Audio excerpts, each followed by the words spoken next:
स्वागत है आप सभी का हमारे चैनल के एक नए सेगमेंट में जिसका नाम है गर्व। जी हाँ, इस चैनल के अंतर्गत हम आपसे साझा करेंगे इंपॉर्टेंट करंट अफेयर्स और कुछ most important historical events and dates.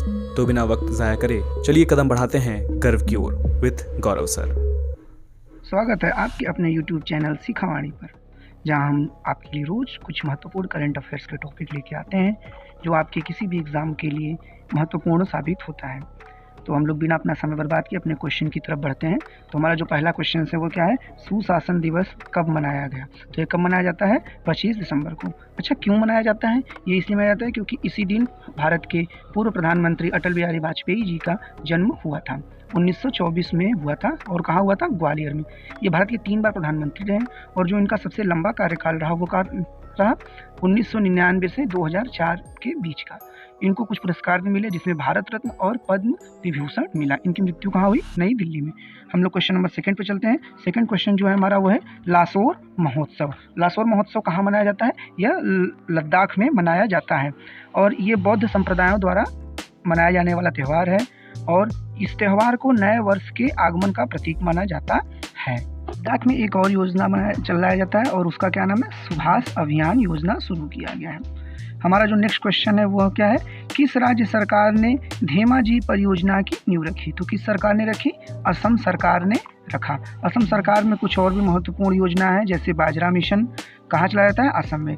Trees beyond forest कार्यक्रम, यह कहाँ बनाता है? असम में। इसमें क्या है कि जंगल के बाहर पेड़ों को, जो रहायशी इलाका है उसमें पेड़ों का लगाकर वृक्षारोपण के क्षेत्र को बढ़ाने का कार्य किया जा रहा है। असम में एक कटी बिहू त्यौहार भी मनाया जाता है। असम में ही काजीरंगा नेशनल पार्क, मानस नेशनल पार्क और देहिंग पटकोई मुख्य नेशनल पार्क जो होते हैं ये कहाँ हैं? असम में ही हैं। हम लोग क्वेश्चन नंबर 4 की तरफ बढ़ते हैं अपने। अंतर्राष्ट्रीय व्यापार के लिए भारतीय रुपये का उपयोग करने के लिए श्रीलंका और कौन सा देश सहमत हुआ है? तो श्रीलंका के साथ भारतीय रुपये का उपयोग करने के लिए अंतर्राष्ट्रीय व्यापार में रूस सहमत हुआ है। रूस के विषय में हम लोग थोड़ा जान लेते हैं। इसका जो प्रेसिडेंट है कौन है? व्लादिमीर पुतिन जी। रूस की राजधानी कहाँ है? मॉस्को। और यहाँ का जो मुद्रा है वो क्या है? रशियन रूबल चलता है। क्वेश्चन नंबर आगे चलते हैं हम लोग। क्वेश्चन नंबर 5 कौन सा है? किस राज्य सरकार ने राशन कार्ड धारकों को 1000 रुपये पोंगल उपहार के रूप में देने का घोषणा की है? तो कौन देश राज्य ने किया है? तमिलनाडु राज्य ने। अब तमिलनाडु राज्य जो है वो मछली उत्पादन में क्या है? भारत का प्रथम राज्य है। तमिलनाडु सरकार ने ही गिद्धों के संरक्षण के लिए क्या किया है? एक पैनल का गठन किया है। ठीक, हम लोग क्वेश्चन नंबर अगले चलते हैं। अपना क्वेश्चन नंबर 6 जो हमारा है, हाल ही में किस देश में नया ट्रांसजेंडर कानून पारित किया गया है? तो किस देश में किया गया है? स्पेन में। इस ट्रांसजेंडर कानून में है क्या कि जो बच्चे 16 वर्ष की उम्र को पूरा कर चुके हैं वो अपने मन मुताबिक अपना जेंडर चेंज कर सकते हैं। स्पेन की राजधानी क्या है? मद्रिद है और यहाँ की लैंग्वेज क्या है? स्पेनिश लैंग्वेज है। नेक्स्ट क्वेश्चन जो हमारा क्वेश्चन नंबर 7, किस बैंक ने शून्य शुल्क बैंकिंग बचत खाता लॉन्च किया है? तो किस बैंक ने किया है? हमारे IDFC फर्स्ट बैंक ने यह किया है। क्वेश्चन नंबर 8 जो है, हाल ही में सात्विनी राबुका को किस देश का राष्ट्रपति नियुक्त किया गया है? तो ये किस देश का राष्ट्रपति नियुक्त हुई है?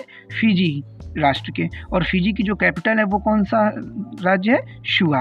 क्वेश्चन नंबर 9, हाल ही में किसे दक्षिण एशिया में 2024 पेरिस ओलंपिक प्रसारण का अधिकार मिला? तो किसे मिला है? वियोकॉम 18 को इस प्रसारण की जिम्मेदारी दी गई है। क्वेश्चन नंबर 10 हमारा जो है, हाल ही में किसने निवेशक शिक्षा प्लेटफॉर्म रूट्स लॉन्च किया? तो ये किसने किया है? HDFC सिक्योरिटी ने किया है। नेक्स्ट क्वेश्चन हम लोग देखेंगे अपना क्वेश्चन नंबर 11, हाल ही में IMF ने वित्त वर्ष 2023 में भारत की GDP ग्रोथ रेट कितना % रहने का अनुमान लगाया है? तो कितने % रहने का? 6.8%। अब जो दुनिया की सबसे बड़ी 5 अर्थव्यवस्था है तो उसमें सबसे पहले नंबर पर कौन है? अमेरिका है, दूसरे नंबर पर चीन है, तीसरे नंबर पर जापान है, चौथे नंबर पर जर्मनी है और 5वें नंबर पर ब्रिटेन को पीछे करके भारत विश्व की 5वीं सबसे बड़ी अर्थव्यवस्था बन गई है। क्वेश्चन नंबर जो 12 हमारा है वो कौन सा है? भारत का सर्वश्रेष्ठ वैश्विक प्रतिस्पर्धा विद्युत कंपनी का पुरस्कार किसने जीता है? तो किसने जीता है?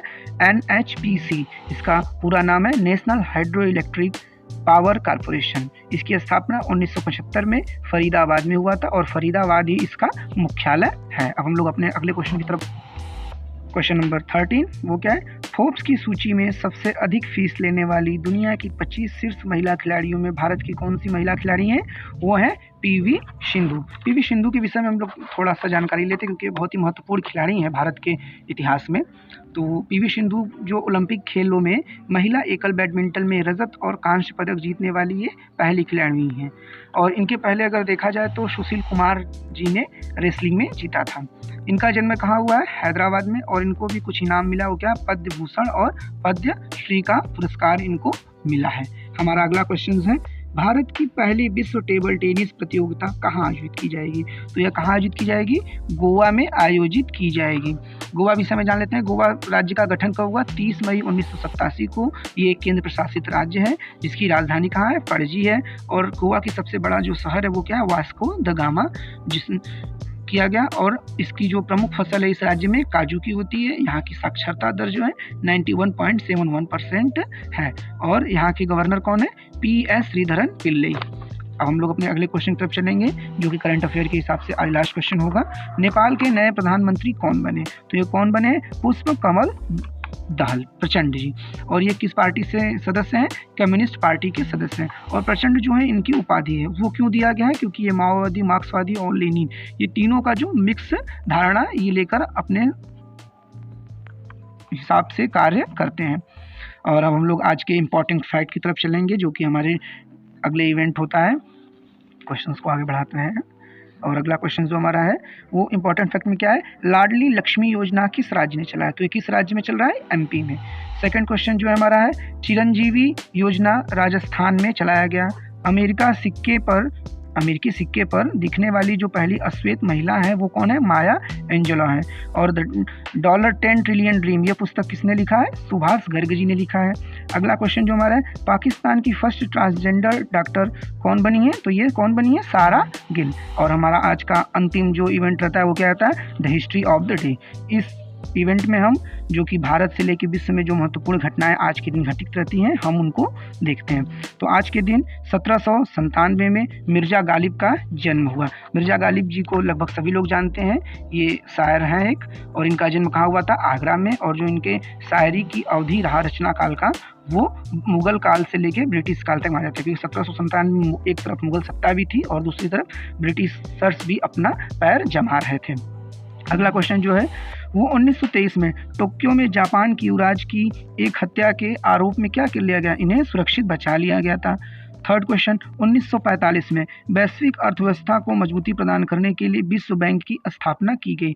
1945 में आप सभी लोग को पता ही होगा कि 1939 से 1945 के बीच में द्वितीय विश्व युद्ध चला, जिसके कारण पूरे विश्व की जो आर्थिक स्थिति रही क्या रही? वो एक तरह से मंद पड़ गई थी। तो उसको फिर से मजबूती प्रदान करने के लिए क्या हुआ? विश्व बैंक की स्थापना की गई।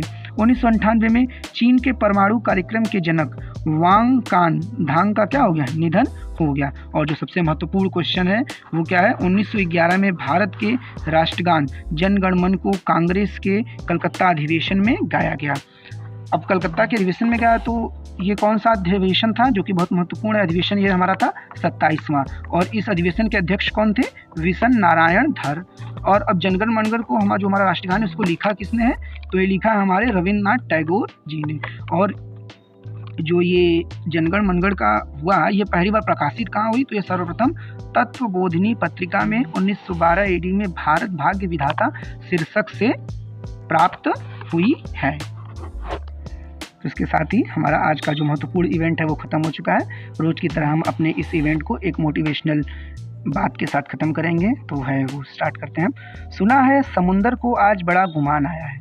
सुना है समुंदर को आज बड़ा गुमान आया है, उधर ही ले चलो कश्ती अपनी जहाँ तूफान आया है, ताकि अंत में लोग ये बोलें कि इसने हारा या जीता वो बात की बात है, लेकिन इसने युद्ध बहुत ही तगड़ा किया है।